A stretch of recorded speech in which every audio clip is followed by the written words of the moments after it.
अस्सलाम वालेकुम। जैसा कि आप जानते हैं कि आज जो हमारा टॉपिक फॉर डिस्कशन है वो है डाटा स्क्रैपिंग और हाउ लीड जनरेशन वर्क्स। तो आज हमने इस पे बात करनी है। तो थ्योरी की तो मुझे बताने की ज़रूरत नहीं है क्योंकि सारे यहाँ पे माशाल्लाह पढ़ के आए हैं यूनिवर्सिटीज़ में और कॉलेजेस में। तो हम जो भी है प्रैक्टिकल करते हैं। तो डाटा स्क्रैपिंग क्या है, तो ये कंप्यूटर स्क्रीन में मैं आपको दिखाता हूँ। ये जैसे एक वेबसाइट है फ्लाई फिटनेस की, यहाँ पे डाटा वगैरह जो भी है, या आप पूरी वेबसाइट देखें, यहाँ पे डाटा कहीं ना कहीं पड़ा हुआ है। जैसे कि वेबसाइट का एक यूआरएल जो है वो पड़ा हुआ है, उसके अलावा यहाँ पे जो है आप देख सकते हैं ईमेल वगैरह भी पड़ी होगी। फिर यहाँ पे अबाउट वगैरह का पेज है, बाय नाउ है, टाइम टेबल क्लासेज है, यानी पूरी वेबसाइट की जो एक डिटेल है वो इस पेज पे जो है आप देख सकते हैं। हमने करना ये डाटा स्क्रैपिंग इसको बोलते हैं कि ये जो एक अनसमराइज डाटा है ना, हमने इसको एक जगह डाटा स्क्रैप करके एक जगह डाटा कलेक्शन कर ली है इसकी। फॉर एग्जांपल अब जैसे ये फ्लाई फिटनेस है, इसका यूआरएल मैं इसको कॉपी कर लेता हूँ। यहाँ पे कोई भी मैं टैब बना लेता हूँ। एक्सेल शीट पे भी आप बना सकते हैं, और दूसरा ये कि आप गूगल शीट पे भी बना सकते हैं। जैसे डिफरेंट बने हुए हैं, ये तो दूसरे बने हुए हैं, लेकिन आप जो हैं ये भी एक तरह की डाटा स्क्रैपिंग हुई हुई है। आपने कोई काम किया है, आपने वहाँ पे इस यूआरएल को लिस्ट कर लिया है। फॉर एग्जांपल मैं एक नई वेबसाइट बनाता हूँ या कोई भी एक टैब क्रिएट करता हूँ, यहाँ पर मैं उसका यूआरएल डाल दूँगा, उसके साथ ही मैं उसका ईमेल डाल दूँगा। तो ये डाटा स्क्रैपिंग है।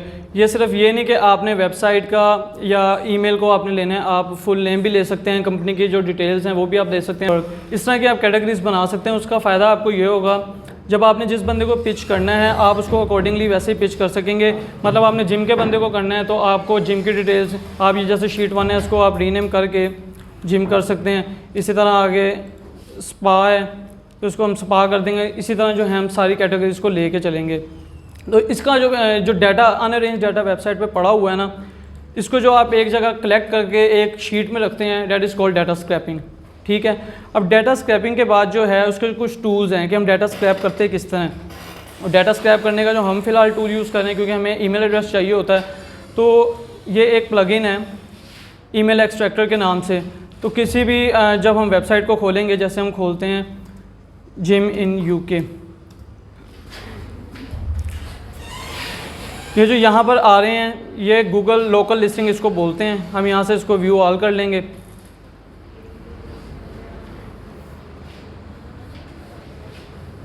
अभी हम ये कोई भी वेबसाइट खोल लेते हैं।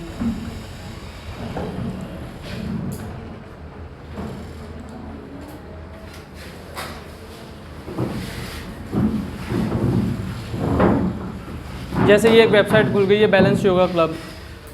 अब इसका हमने क्या करना है, यूआरएल कॉपी करना है। उसके बाद हमने इसका नेम जो है हम बाय हैंड भी लिख सकते हैं, वरना कॉपी पेस्ट करके लिख लें। अब यहाँ पे ये शो कर रहा है कि इसका ईमेल नहीं है। कुछ इस तरह की वेबसाइट हैं जहाँ पे जो है ना उसका कॉन्टैक्ट्स पेज होता है, ना उसका जो है ईमेल एड्रेस होता है, आपको इजीली नहीं मिलता। तो आप उन वेबसाइट को छोड़ दें, आप दूसरी को देख सकते हैं।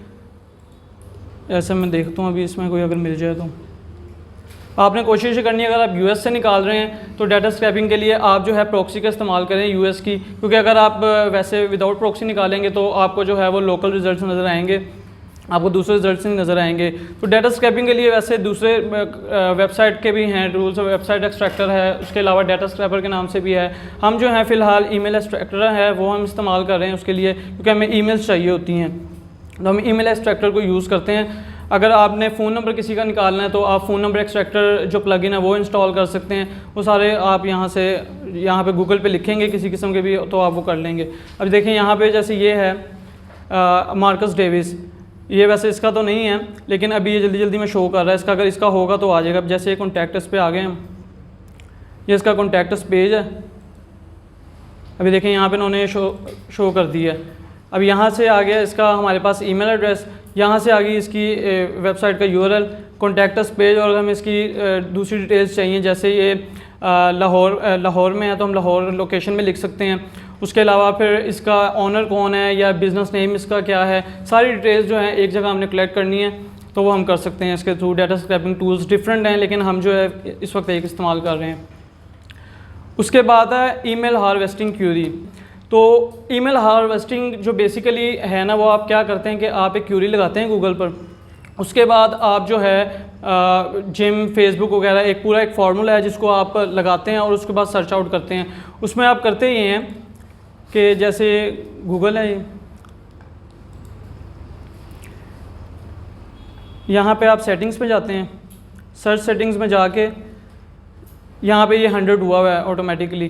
तो जब हम वो क्यूरी लगाते हैं ना, तो उस गूगल पेज पे जब हम वो क्यूरी लगाने के बाद जितने भी रिजल्ट शो करते हैं, चाहे वो 50 हो, 70 हो, इवन 90 हो, 100 हो, जितने भी हों, तो वो वहाँ पे जो हैं ऊपर ईमेल एक्सट्रैक्टर के ऊपर वो 90 या 50 जितने भी ईमेल्स हैं वो सारे आ जाते हैं। That is called email harvesting.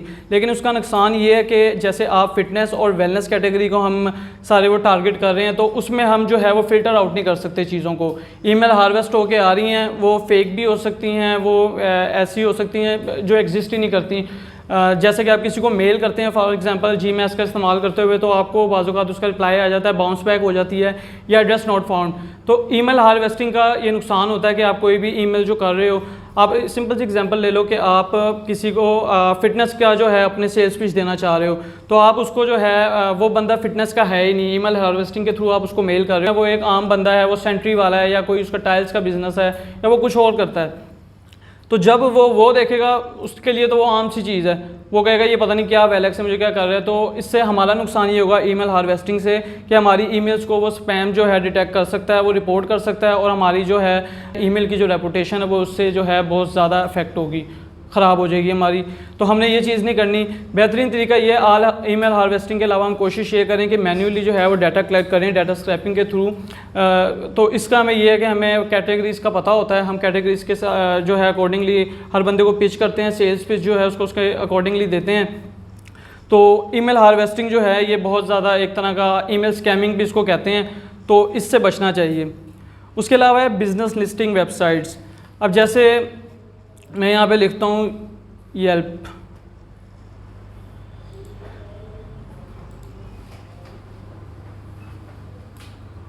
अच्छा अब यहाँ पे हम कुछ भी लिखेंगे, सैलून्स लिखेंगे, प्लम्बर्स, किसी भी चीज़ के हवाले से लिखेंगे, डिफरेंट जो हैं यहाँ पे बिजनेस लिस्टिंग वेबसाइट होती हैं। जैसे कि हम जब इनकी वेबसाइट पे जाते हैं तो ऑलरेडी जो इनके क्लाइंट्स होते हैं उन्होंने अपने बिज़नेस लिस्ट करवाए होते हैं, तो वहाँ पे जाके हम अपने कंपटीटर्स के जो क्लाइंट्स हैं हम उनको भी टारगेट करते हैं, ठीक है। और क्योंकि वहाँ पे उनका बिज़नेस लिस्ट हुआ होता है, हमें पता लग जाता है यार ये इनके क्लाइंट हैं, जो यहाँ पे डिटेल्स मौजूद हैं ये टोटली इन बंदों की हैं, हम इन्हें पिच करेंगे।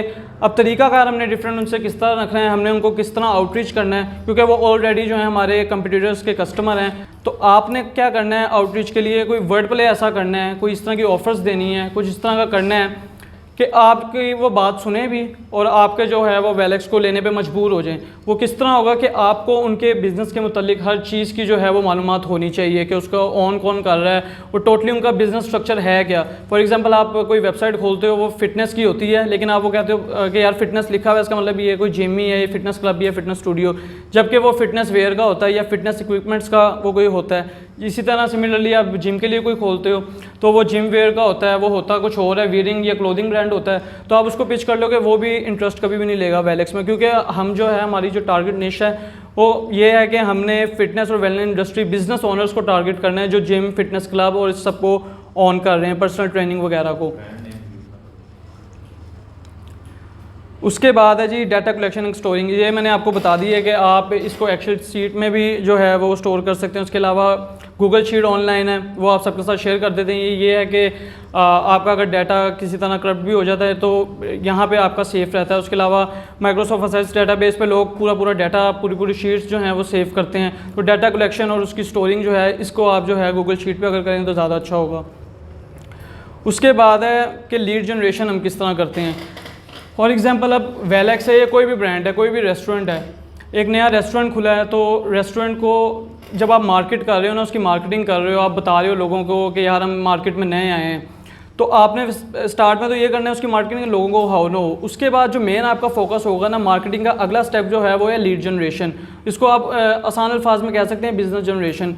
एक बंदे ने अगर रेस्टोरेंट खोला है, एक बंदे ने स्कूल खोला है, या एक वेलेक्स है जैसे सॉफ्टवेयर है, उसने ये इसलिए नहीं किया कि मैंने लोगों को अपनी शोशा दिखानी है, उसके पीछे एक ये है कि बिज़नेस जनरेट होना चाहिए। बिज़नेस जनरेट रेस्टोरेंट का किस तरह होगा कि वहाँ पे जो हैं कस्टमर्स आएँ, वेलेक्स का किस तरह होगा कि यहाँ पे जो क्लाइंट्स दूसरे हैं या अभी नए हैं फिटनेस इंडस्ट्री में या वेलनेस इंडस्ट्री में, तो वो वेलेक्स की सर्विसेज को लें। तो लीड जनरेशन जो है वो इसी तरह होगी कि जो हम कंटेंट क्रिएशन करते हैं, ब्लॉगिंग करते हैं, गेस्ट पोस्टिंग वगैरह करवाते हैं, इसके अलावा कीवर्ड रैंकिंग जो है, जैसे एसईओ एक्सपर्ट्स बैठे हैं वो बेहतर जानते हैं, ब्लॉगिंग वगैरह सारी, और कंटेंट की जो कीवर्ड रैंकिंग है, अपने वेलेक्स की कीवर्ड रैंकिंग है, या किसी भी बिज़नेस की, हम वेलेक्स की मैं स्पेशल बात नहीं करता, ओवरऑल मैं किसी भी बिज़नेस स्ट्रक्चर की बात करता हूँ, तो उसकी ऑर्गेनिक जो सर्च है, उसका ऑर्गेनिक एसईओ के लोग खुद ही हैं। फॉर एग्जांपल अगर एक बंदा नया है फिटनेस इंडस्ट्री में, तो वो सर्च करे वेलेक्स को आके, उसने नया नया नाम सुना, तो वेलेक्स का पूरा एक जो है उसके बाद पूरी एक वेबसाइट खुल जाए, उसे हाउ ना हो जाए कि यार ये वेलेक्स इस तरह वर्क करता है और इस तरह है, वो किस तरह होगी कि स्ट्रॉन्ग कंटेंट क्रिएशन होगी, उसकी अच्छी जो है वेबसाइट के रिव्यूज़ होंगे, वहाँ पे आप जाएंगे, उसका वो देखेंगे कीवर्ड रैंकिंग पे हो रही है, फर्स्ट या सेकंड के बाद वेलेक्स का नाम आ रहा है, तो ऑब्वियसली जो है वो एक दफ़ा उसको देखने की कोशिश करेगा। उसके बाद है social media campaigns and Facebook paid campaigns. अब सोशल मीडिया पे हमारे डिफरेंट प्लेटफॉर्म्स हैं, आजकल जो हैं सेल्स के लिए फेसबुक जो है और इंस्टाग्राम सबसे ज़्यादा इस्तेमाल हो रहे हैं। अब फेसबुक पे हम क्या करते हैं, हम जो हैं पैसे दे के ऑनलाइन पे करके पेड कैंपेन्स चलाते हैं, लेकिन उसमें नुकसान ये होता है कि जो हम कैंपेन्स चलाते हैं उसमें जो है वो लाइक्स और फॉलोअर्स तो आ जाते हैं, लेकिन जब हम कोई पोस्ट वगैरह लगाते हैं तो उस पर जो है वो किसी किस्म का लाइक कमेंट नहीं आता, जबकि 7,000 10,000 20,000 फॉलोअर्स और फॉलोइंग होती है। तो इसका तरीकाकार ये है कि हमने अगर पेड कैंपेन लेनी है, हम उस बंदे से बात करें, हमारी ये इंडस्ट्री है, हमें इस इंडस्ट्री के एक्टिव फॉलोअर्स और एक्टिव जो हैं यूज़र्स चाहिए, क्योंकि कुछ लोग ऐसे होते हैं जिन्होंने सूडो अकाउंट्स बनाए होते हैं, वो जो हैं पैसे ले लेते हैं बंदों से और वो ऑनलाइन उनकी कैंपेन चला देते हैं, उनको फॉलोअर्स मिल जाते हैं, लाइक्स मिल जाते हैं, लेकिन वहाँ पे किसी किस्म की ट्रैफिक नहीं आती जब उनकी पोस्टिंग होती है। तो ये भी एक नेगेटिव इम्पैक्ट जाता है कंपनी का भी, हमारे बिज़नेस का भी, कि यार इन बंदों के 7,000 10,000 इतनी फॉलोइंग है, तो ना इनके फॉलोज़ आ रहे हैं ना इनके लाइक्स आ रहे हैं, तो इसकी क्या वजह है? या तो ये कोई स्कैम है, या इनकी मार्केटिंग में किसी किस्म का फ़र्क है, या इनकी बिज़नेस में किसी किस्म का कोई फ़र्क है, तो ये चीज़ देखनी है। दूसरा ये कि सोशल मीडिया पे अगर आप पोस्टिंग करते हैं तो इंस्टाग्राम जो है सबसे ज़्यादा इस वक्त सेल्स के लिए यूज़ हो रहा है, तो जब हम हैशटैग इस्तेमाल करते हैं इंस्टाग्राम पे किसी किस्म का भी, तो हम किस बंदे से रब्ता कर रहे हैं हमें नहीं पता होता कि वो बंदा कहाँ बैठा हुआ है, उसकी लैंग्वेज से हमें पता लग जाता है, कोई स्पेनिश है, कोई जैपनीज़ है, कोई चाइनीज़ है, कोई भी ब्राज़ीलियन है। तो एक तो ये कि आप अगर जब सोशल मीडिया पे इनकी कैंपेन चलाते हो, तरह तरह के आप लोगों से बात करते हो, आपका कॉन्फिडेंस लेवल बूस्टअप होता है, तो वो कभी ना कभी वो सोचेगा ज़रूर और वो कहेगा कि यार चलो लेट्स ट्राई। तो हमने इस तरह की जो है सोशल मीडिया पे अच्छी कैंपेन चलानी है, वर्ड प्ले करना है लोगों के साथ, डिफरेंट जो है हमने बात करके उनके साथ वर्ड प्ले करना है, फ्री ट्रायल को जो है आगे रखें, क्योंकि मोस्टली जो है अंग्रेज़ वो फ्री ट्रायल की तरफ जो है वो ज़्यादा बढ़ते हैं, वो कहते हैं चलो जी तो इसको हम ट्राई करते हैं। उसके बाद है स्पेशल प्रमोशन और ट्रायल ऑफर्स, जो अभी मैंने आपको बात की, हमारे कोई भी कंपटीटर्स हैं, हमने उनको देखना है कि यार वो क्या प्रमोशंस दे रहे हैं, वो मार्केटिंग के लिए क्या कर रहे हैं, वो क्या डिस्काउंट ऑफर्स दे रहे हैं। अगर तो हम उनसे बेहतर देंगे, अच्छी ऑफर्स देंगे, तो देयर आर चांसेस के हमारा जो मार्केटिंग हो रही है उससे हमारी लीड जनरेट होगी। ठीक है, हर बंदा ट्राई करता है, नई चीज़ को ट्राई करना चाहता है। फॉर एग्जांपल अगर मैं एक चीज़ बाय करता हूँ 70 रुपये की और जवाद भाई वो चीज़ जो है वो 50 की दे रहे हैं, क्वालिटी सेम है, हर चीज़ सेम है और फ्री ट्रायल भी दे रहे हैं और उसके ऊपर प्रमोशंस भी हैं। फॉर एग्जांपल अब हम कहते हैं हम 3 वीक्स की ट्रायल दे रहे हैं और जो है हम 25% ऑफ, 50% ऑफ, और ये जो है हम मैरी क्रिसमस के ऊपर हम कोई ऑफ़र लगा सकते हैं, हम 50% जो है वो ऑफ देंगे। इस तरह की हमने जो है ऑफ़र्स रखनी है कि वो बंदा जो है ना अट्रैक्ट हो कि यार ये बंदा जो है, ये जो कंपनी है मुझे इससे बेहतर एक चीज़ दे रही है, तो I think we should try. तो हमने जो है ये स्पेशल प्रमोशन और फ्री ट्रायल्स है, इसके ऊपर भी बहुत ज़्यादा फोकस रखना है। उसके बाद है better features and cheap rates from competitors. ये सबसे अहम पॉइंट है और लास्ट पॉइंट है। इसमें यह है कि आपने अपने जो कंपटीटर्स हैं उनके ऊपर भी नज़र रखनी है, हाउ नो रखनी है। ट्रेंड्स चेंज हो रहे हैं, ये ना हो कि वो ट्रेंड्स को फॉलो करते आगे निकल जाएं, हम वहीं पे रह जाएं, क्योंकि मार्केटिंग के ट्रेंड्स भी चेंज होते रहते हैं। आज के दौर में जो है ईमेल मार्केटिंग को हम जज नहीं कर सकते, क्योंकि अगर हम पेड टूल लेंगे, हम जीमैस यूज़ कर रहे हैं, जीमैस से हमें नहीं पता लगेगा कि यार हम जो मेल्स कर रहे हैं वो आगे प्रॉपर ओपन हो रही हैं कि नहीं हो रही हैं, स्पैम में कितनी जा रही हैं, बाउंस रेट क्या है। ऑब्वियसली अगर आप 50 मेल्स कर रहे हो, 50 में से 20 का बाउंस रेट है, वो बैक हो रही हैं, तो इसका मतलब ये है कि बाकियों का भी चांसेस बहुत कम है।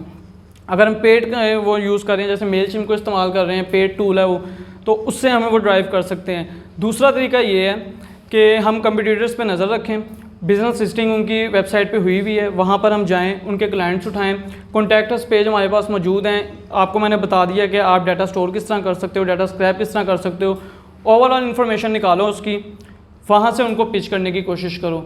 सेल्स पिच किस तरह देनी है, उनको आउटरीच करना है, ये एक अलग मैटर है, इसको हम बाद में डिस्कस करेंगे। लेकिन फ़िलहाल जो आज का टॉपिक था वो ये था कि डाटा स्क्रैपिंग और लीड जनरेशन किस तरह वर्क करती है। तो वो इसी तरह है कि आप डाटा स्क्रैपिंग अगर अच्छी करेंगे तो लीड जनरेशन के लिए आपको जो टूल्स बताए गए हैं, जो स्ट्रेटजीज़ बताई गई हैं, वो आपको अडॉप्ट करनी पड़ेंगी। उस पर अगर आप अमल दरामद करेंगे तो ऑब्वियसली जो है आपको फ़ायदा भी होगा और बिज़नेस जनरेट होगा।